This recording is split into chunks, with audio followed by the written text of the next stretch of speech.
के बीच महंगाई की मार से लोग बेहाल।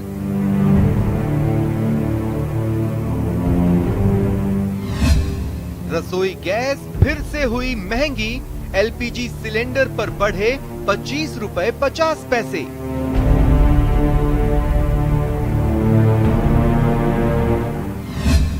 महज 6 महीने में 140 रुपए महंगी हुई रसोई गैस।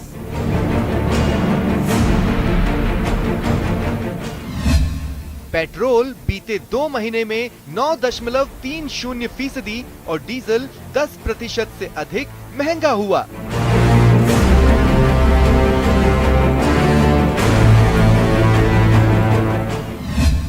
तेल के बढ़े दामों ने माल ढुलाई की कीमत भी बढ़ाई, सीधा असर आम आदमी की जेब पर।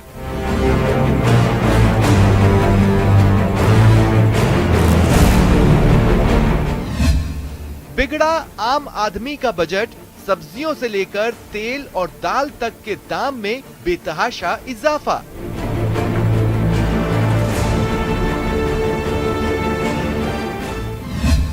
रसोई गैस के दामों को लेकर सीएम गहलोत का केंद्र सरकार पर हमला। सीएम गहलोत का केंद्र पर निशाना, लोग खाना पकाने के लिए सिलेंडर छोड़कर लकड़ी के इस्तेमाल को मजबूर।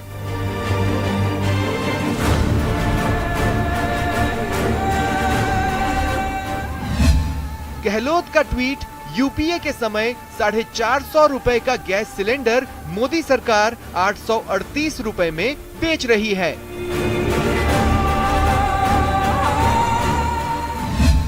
महामारी में भी केंद्र सरकार की बढ़ी आमदनी। केंद्र को पेट्रोलियम प्रोडक्ट्स पर कस्टम एंड एक्साइज ड्यूटी से 4.51 लाख करोड़ रुपए की कमाई हुई।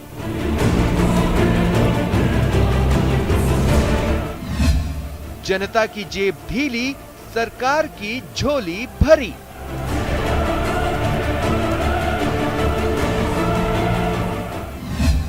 महंगाई, कमाई और सियासत।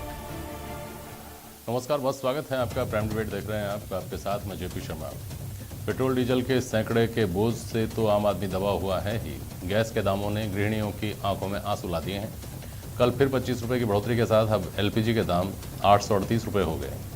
निम्न मध्यम वर्ग को फिर से चूल्हे की याद आने लगी है। महामारी कमाई को वैसे ही लील गई है, जितनी आती है उतनी पेट्रोल डीजल और गैस की भेंट चढ़ जाती है। सरकार इस पर सफाई देती रही है, लेकिन उस तरह से नहीं जैसे उम्मीद की जाती है। विपक्ष इस पर मुखर होता रहा है, लेकिन उस तरह से नहीं जैसे उसे होना चाहिए।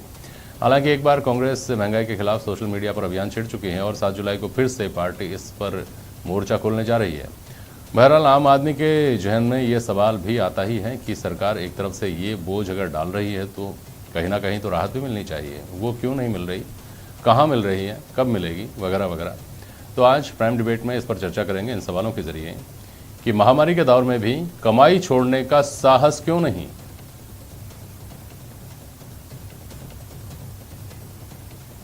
अगर आमदनी बढ़ रही है तो फिर राहत कहां दी जा रही है, ये राहत जा कहां रही है।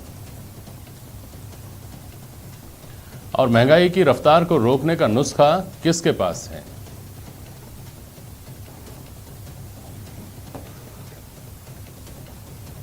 मनीष पारिक साहब हैं भारतीय जनता पार्टी के प्रवक्ता।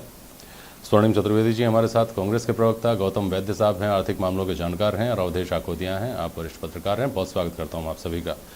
मनीष जी, मुझे सवाल पूछने की जरूरत है, आप अपनी बात कहेंगे, उसके बाद मैं सवाल लेकर के आऊँ। बात सही है, मुश्किल हालात हैं, एक जान और 100 दुश्मन है, इसलिए बजट तो हुआ है, लेकिन जैसे मैनेज करता है एक मुखिया अपने परिवार का बजट मुश्किल हालातों में हो रहा है। नीयत में कोई खोट नहीं है और कुप्रबंधन का कोई हालात नहीं है, बेईमानी कहीं नहीं है, भ्रष्टाचार घोटाला नहीं है, इसलिए देश लड़ रहा है मजबूती से और दुनिया में बहुत सारे देशों से बहुत आगे भी है।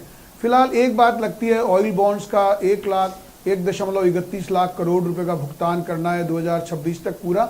सरकार ने, ये यूपीए सरकार ने किया था, रेटें नहीं बढ़े इसके लिए ऑयल बॉन्ड जारी कर दिए और उन ऑयल बॉन्ड्स का भुगतान अब इस सरकार को करना पड़ रहा है। तो निश्चित तौर पर 10,000 करोड़ रुपए पर ईयर्स के आप जोड़ेंगे अगर, तो ऐसे हालात में नहीं है कंपनियां। और उसके ये ऑयल बॉन्ड देने के बाद मनमोहन सिंह सरकार ने ये कंट्रीब्यूशन और दे दिया कि अब ये प्राइसेस कंपनियां तय करेगी। उसका कारण यही था कि उतना नुकसान हो गया जिसको उन्होंने दुनिया को नहीं दिखाना था, उसको ऑयल बॉन्ड के जरिए छुपा दिया, वो आज निकल कर बाहर आ रहा है। एक बात। दूसरी बात ये कि इसके निपटने के जो हथियार इस्तेमाल किए हैं, अभी आपने देखा पीयूष गोयल जी कह रहे थे 7 लाख करोड़ से ऊपर निर्यात गया है, देश तरक्की कर रहा है, अच्छा काम हो रहा है, लेकिन निश्चित तौर पर ये जो कोरोना का खर्चा बढ़ा है वो अप्रत्याशित है, पूरे संसार में अनूठा है, पहली बार हो रहा है, इसके कारण भी इसमें मुश्किल आई है। ठीक है, प्रबंधन की बात तो मैं करता हूँ आपसे, लेकिन पहले आपने ऑयल बॉन्ड की बात कही, इसको ज़रा गौतम वैद्य साहब से समझ लें। गौतम वैद्य साहब, हमारे जैसे आम आदमी के समझ में आना तो मुश्किल है, क्या होगा तो ऑयल बॉन्ड्स थे और इन्होंने किस तरह से 2013 में की हुई गलती ने 2021 में जाकर जो पेट्रोल डीजल 70 रुपये के नीचे से ऊपर जो ही जाता था 1-1.5-2 रुपया, तो हाहाकार मच जाता था। अब वो चुपके से आराम से 100 हुआ, फिर 101 हुआ, 102 कब हो गया पता नहीं चला, 4-5 आगे कहाँ तक जाएगा पता नहीं। ये क्या तिलिस्म साहब, ये बॉन्ड का जो मनीष पारिक जी ने बताया मेरे समझ में नहीं आया।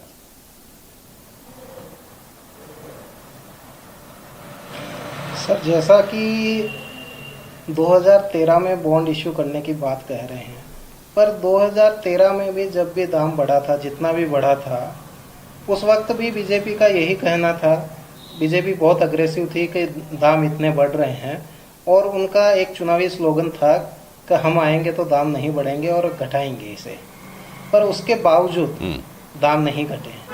और दाम बढ़ने का कारण ये नहीं है कि रॉ मटेरियल का दाम बढ़ा है। रॉ मटेरियल का दाम जब यूपीए गवर्नमेंट थी उस समय जो दाम था उससे काफ़ी निम्न स्तर पर आ गया है, पर गवर्नमेंट ने उस पे टैक्स इम्पोज हायर रेट से कर दिया है, जिस कारण से नहीं वो तो है ही है ये रेट असली बात तो ऑयल बॉन्ड की बात कहा आप। जब एक मिनट मनीष जी, आपके मनीष जी बता रहे हैं ऑयल बॉन्ड का क्या था। मनीष जी जरा समझाइए बहुत संक्षेप में, आप बता दीजिए संक्षेप में। अरे आप बता दीजिए मनीष जी, आप बता दीजिए। ये बात पहली बार ही आई, आज ये तर्क पहली बार ही आया। कभी डॉलर के मुकाबले रुपए की कमजोरी की बात आ जाती है, कभी अंतर्राष्ट्रीय बाजार से जुड़ा हुआ आ जाता है, अब नया है ऑयल बॉन्ड, जरा संक्षेप में समझा दीजिए। नहीं, गौतम जी जैसा कह रहे हैं, आपने उनको कहा था ऑयल बॉन्ड करके जो एस्पेक्ट है वो 10,000 करोड़ रुपए पर ईयर के हिसाब से उनको सब्सिडी जो दी इसलिए कि रेट्स ना बढ़े, तो ऑयल कंपनीज ने वो घाटा उठाया, उनको गवर्नमेंट ने पैसा नहीं दिया और ऑयल बॉन्ड दे दिए कि ये पैसे रख लो आप। अच्छा। और इनको हम ब्याज और देंगे, तो एडिशनल ब्याज सरकार को और देना पड़ता है। ये एक बात बता दीजिए मुझे तो कि ये आपको कब पता चला सरकार में आने के महीने 2 महीने बाद, या पहले से था अंदाजा? और ये खुलासा आज 2021 में कैसे हो रहा है, जब पेट्रोल डीजल की कीमत बढ़ने लगी 2019 में, बल्कि जब आपने वोट मांगे थे तभी आपको कहना चाहिए था कि देखिए ये वादा हमने किया था, लेकिन ये इसलिए पूरा नहीं हो पाया कि ऑयल बॉन्ड आ गया। ऑयल बॉन्ड का हमको बाद में पता चला, अब इसकी तो भरपाई करनी पड़ेगी, आप लोगों को पैसा देना पड़ेगा। ये तो नहीं कहा आपने कभी? नहीं, उसका ब्याज है 3,500 करोड़ रुपए पर ईयर देना पड़ रहा है, ये बात तो सही है। 26 में 20 साल होंगे, जो पूरे 2006 से लेके 26 तक हुआ था उसकी ग्रेजुअल पेमेंट्स अभी से चालू हुई है। 6 से हुआ था ना सर मनीष जी, 6 से हुआ था ना, तो 6 से 14 के बीच में तो 8 साल हो गए। 8 साल में तो आपको अच्छी तरह पता था कि ये काम हम नहीं कर पाएंगे, जो यूपीए सरकार नहीं कर पा रही वो आप भी नहीं कर पाएंगे। लेकिन अब चूंकि आपने ये बात कही है कि ऐसा क्यों हो गया है, उसका कारण ये है कि बावजूद लोकप्रिय सरकार होने के अब उसको पैसे की तंगी आ रही है मानो, तो इसके कारण नहीं। तो सबसे अच्छा काम है, सब सब्सिडी दे रहे हैं, 80,000 लोगों को 80 करोड़ लोगों को हमने फ्री राशन दे दिया है, कोरोना दे रहे हैं, सिलेंडर हो रहे हैं, ऑक्सीजन। हर कोई केंद्र सरकार से मांग रहा है, ये मांगते हैं 35,000 रुपए का ऑक्सीजन कंसंट्रेटर 1 लाख रुपए में खरीद रहे हैं, भ्रष्टाचार कर दी कांग्रेस सरकार, इसके पैसे भी वो दे रहे हैं केंद्र सरकार। तो मैं ये निवेदन कर रहा हूं, बेईमानी नहीं करी है बीजेपी की सरकार ने, नीयत साफ है और कोई कुप्रबंधन नहीं है, लेकिन जिससे मुश्किल हालात हैं उनसे फेस करते हुए देश को भी सहभागी बनाया है, और अदरवाइज तो कोलैप्स हो जाएगी अर्थव्यवस्था। ये चार्टर्ड अकाउंटेंट अब बताएंगे ये बात। हाँ बिल्कुल, उनके पास जाऊंगा। पहले स्वर्णिम चतुर्वेदी कुछ बोलना चाह रहे हैं, बोलिए स्वर्णिम जी। जो महंगाई कम करने का वादा करके सरकार आई थी, सबसे बड़ा तो धोखा कुप्रबंधन यही है कि आज जिस प्रकार से रसोई गैस के, पेट्रोल डीजल के दाम लगातार बढ़ रहे हैं, और जो जिस तरह से बढ़ोतरी हुई है, अगर देखें तो पिछले महीने ही 16 बार बढ़ाए गए, और जो राजस्व जिसका जो 1 साल में ये प्राप्त करते थे 56% का जंप है पेट्रोल डीजल के दाम से जो वसूली की है केंद्र सरकार ने। तो मैं ये मानता हूं कि ये कुप्रबंधन ही है। अगर आपके पास कोई आय का सोर्स नहीं है और केवल एकमात्र आपने ये मान लिया कि ऐसी परिस्थिति में जब देश की जनता कोरोना महामारी से जूझ रही है, उनकी कमाई खत्म हो चुकी है, बेरोजगार हो चुके हैं, रोजगार घट रहे हैं, काम धंधे बंद हो चुके हैं, उनकी सेविंग्स खत्म हो चुकी है।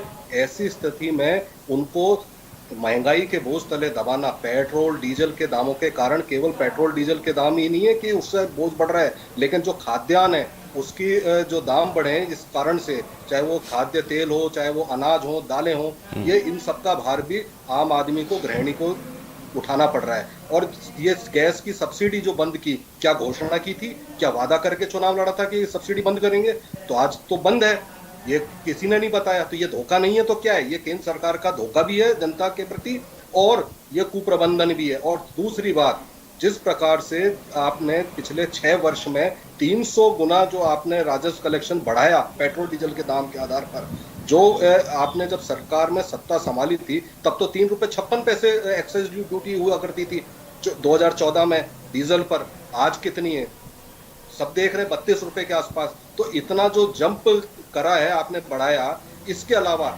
महामारी काल में मई 6 में, जो पिछले वर्ष मई 6 तारीख को, ये कहते हुए केंद्र सरकार ने, जब अंतर्राष्ट्रीय बाजार में कच्चे तेल के दाम घट गए थे, कहते हैं 0 तक आ गए थे, तो प्राइस स्टेबलाइज करने के नाम पर 10 रुपए डीजल पे और 13 रुपए पेट्रोल पे बढ़ाए थे, ये कह करके कि हम आपको जो है फायदा नहीं दे रहे, लेकिन आगे नहीं बढ़ाएंगे, ठीक है, ये वादा किया था। पेट्रोल डीजल में एक मिनट धोखा नहीं है, कांग्रेस सरकार भी इनका बार बार ये कम कर दो, ये एक मिनट सुनिए मनीष जी, आप कम कर दो, ये कम कर दें, आपको तो राजस्व चाहिए, आप तो कहेंगे कि पूरे देश को प्रबंधन में भागीदार होना चाहिए, भागीदारी ले रहे हैं सबकी, टैक्स ले रहे हैं तो भागीदारी ले रहे हैं, या महंगाई अगर आप पेट्रोल डीजल पे पैसा बढ़ा रहे हैं तो वो तो भागीदारी, और उस भागीदारी को ये न लें।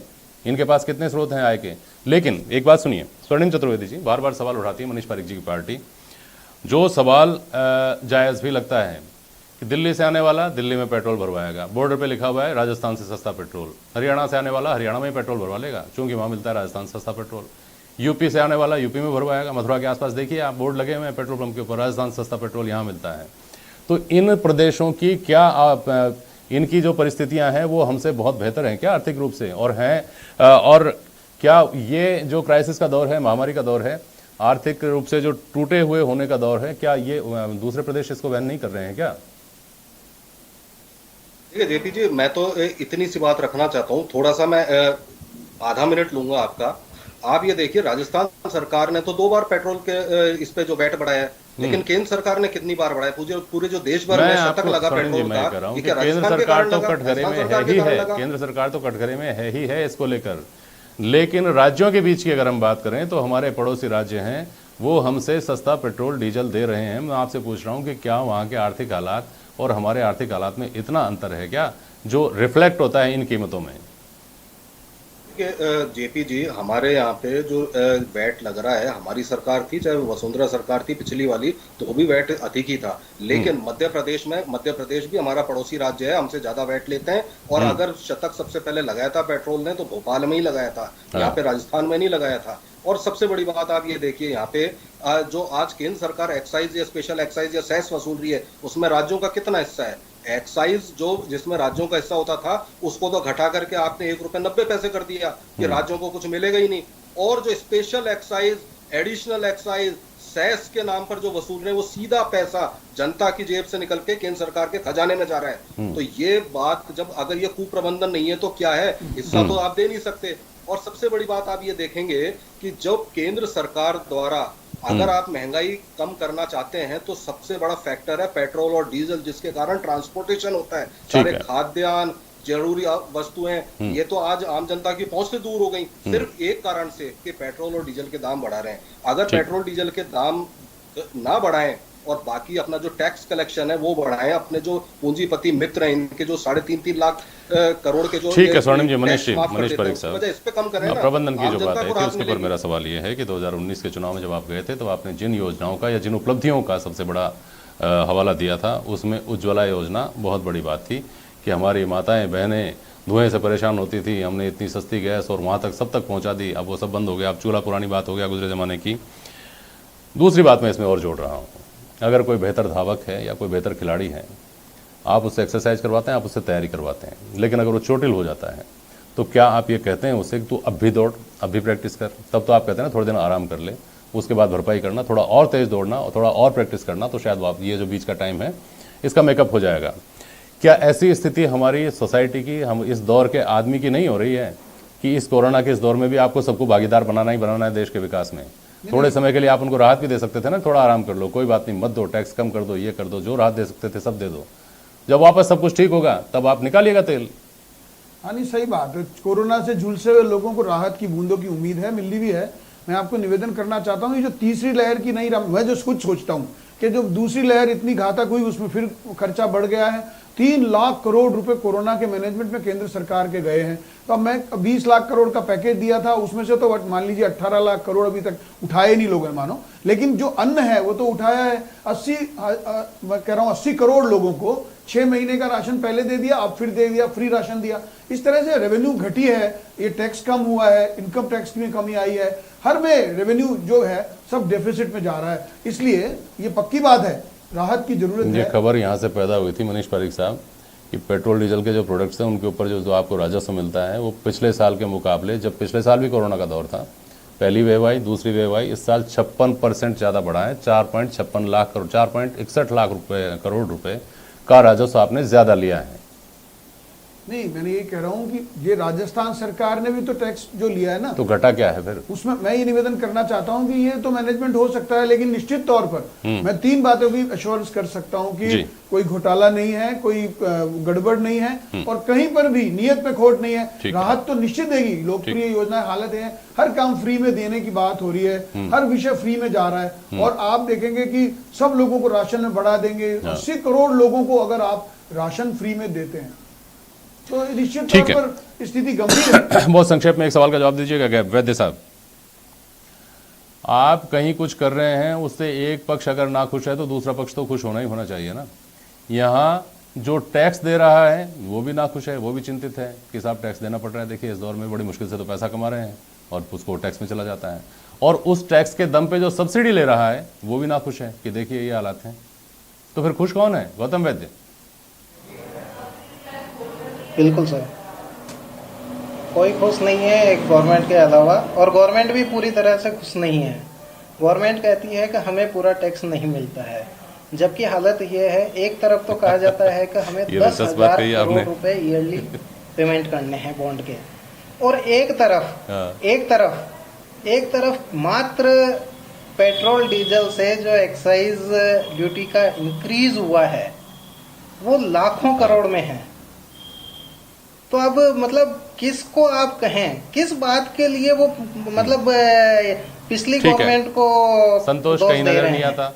जबकि इस गवर्नमेंट ने मुझे आप बता दीजिए सबसे महत्वपूर्ण सवाल का जवाब कि अगर एक पक्ष की बात कही, मैंने दूसरे पक्ष की बात कही और गौतम वैद्य कह रहे हैं कि गवर्नमेंट खुद खुश नहीं है कि हमें पैसा नहीं मिल रहा, तो फिर ये बताइए कि केंद्र सरकार इस बात को जानती है, राज्य सरकारें भी, जहां वैट की बात आती है वहां, कि महंगाई को जस्टिफाई नहीं किया जा सकता। ये सच बात है कि महंगाई कब मुद्दा नहीं थी ये आप याद नहीं कर सकते, हमेशा महंगाई मुद्दा थी, हमेशा महंगाई मुद्दा रहेगी, ऐसा भी लगता है, लेकिन इसको जस्टिफाई नहीं किया जा सकता।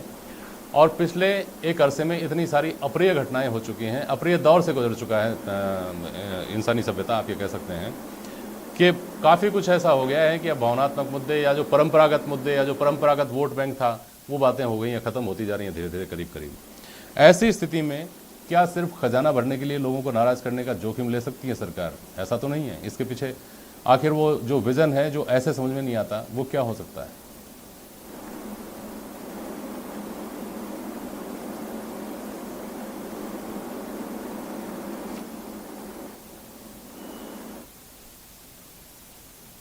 अवधेश जी सुन रहे हैं मुझे आप?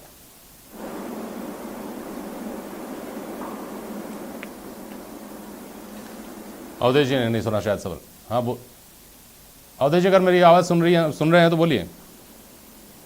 मैम मैं इधर से कनेक्ट था। ठीक है, गौतम वैद्य साहब आपको मेरी आवाज आ रही होगी। ये सवाल आपने सुना होगा जो मैं अवधेश आकोदिया साहब से कर रहा था। आर्थिक रूप से, चूंकि आप आर्थिक मामलों के जानकार हैं, वो क्या व्यवस्था है जो ऐसी बुरी संभावनाएं लिए हुए जो बातें हैं उनको भी करने पर मजबूर कर रही है? गौतम वैद्य। सर मात्र आर्थिक नहीं है, आर्थिक राजनीतिक दोनों ही हैं। जितनी वो राजनीतिक रूप से समझते हैं वो जानते हैं कि राजनीतिक रूप से इसको कब यूज करना है। जिस दिन उन्हें लगेगा कि आज हमें राजनीतिक नुकसान होने वाला है, उस दिन वो कोई ना कोई इस पे एक्शन ले लेंगे और तब तक अपना खजाना भरते रहेंगे।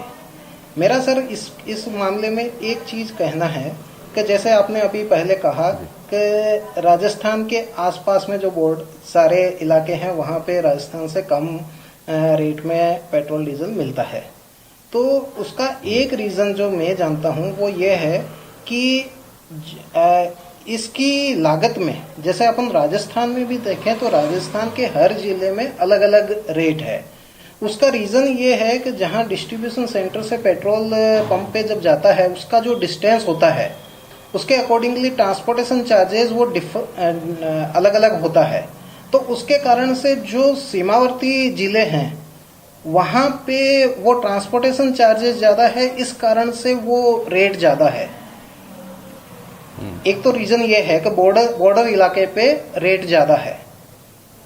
तो इस बारे में मेरा एक सुझाव है कि अभी क्या होता है कि राजस्थान से कितना ही मतलब राजस्थान में स्थित पेट्रोल पंप, आप जो बोल रहे हो ना चार्टर्ड अकाउंटेंट साहब, मेरा निवेदन ये है कि सर कांग्रेस बीजेपी सारी सरकार लेती है। आप तो बात ये सर कोई भी सरकार होगी। मनोज जी आप तो मेरे को ये बताओ, आप खुद ही कह रहे हो 36 रुपए 1 लीटर पे ले रही है कांग्रेस पार्टी की सरकार सीमावर्ती बॉर्डर में। मनीष जी एक सवाल का जवाब दे दीजिए, समय खत्म हो गया। कोष में जा रहा है क्या हिंदुस्तान का सारा टैक्स? सुनिए जी एक मिनट प्लीज। मनीष जी मुझे बताइए कि महंगाई जस्टिफाइड या इस दिशा में काम करने की जरूरत है? नहीं, निश्चित तौर पे काम करने की जरूरत है। मैं आपको निवेदन शुरू से ही कर रहा हूं और मैं ये भी कहना चाहता हूं कि राहत की उम्मीदें किसको नहीं होती, तो जरूरत है, वो काम हो रहा है, निश्चित तौर पे हो रहा है। मैंने आपको कहा इतने जो चार्टर्ड अकाउंटेंट हमारे मिनिस्टर हैं वो भी इस पे काम कर रहे हैं। चलिए ठीक है, समय हो गया। बहुत शुक्रिया आप सभी का आज प्राइम डिबेट में शामिल होने के लिए। आज के लिए बस इतना ही, नमस्कार।